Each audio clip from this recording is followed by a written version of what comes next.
রমজানের বার্তা তাদের জন্য, যুবক ভাই, পরিবারের কর্তাদের জন্য, যারা পরিবারের ভরণ পোষণ চালায়। অন্য মাসে আপনি কোনো রকম চালালেও এই রমজান মাসে আপনার পারিবারিক খরচ একটু বাড়াই করবেন। এটা বরকতের মাস। আপনি যদি অতিরিক্ত খরচ করেন আপনার টাকা কমবে না, সম্পদ কমবে না। কারণ এই মাস খুবই বরকতময় মাস, অবশ্যই বরকত হবে। আপনি যেখানে আছেন, যে অবস্থানে আছেন, যাই আছে তাই পরিবারের জন্য খরচ করবেন, যাতে পরিবারের সকল সদস্যরা ঠিকমতো সেহরি, ঠিকমতো ইফতার করতে পারে, পরিমাণ মতো খাবার খেতে পারে।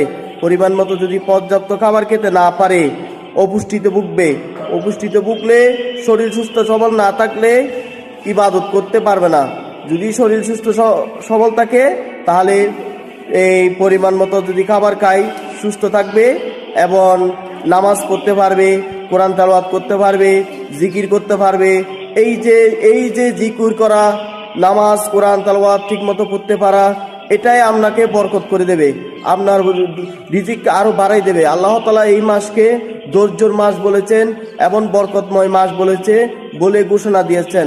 তাই আমার মুসলিম ভাই বোনেরা যে যেখানে আছেন ভিডিওটা অবশ্যই শেয়ার করেন, আমার অন্য ভাইরা যাতে পায়। ধন্যবাদ।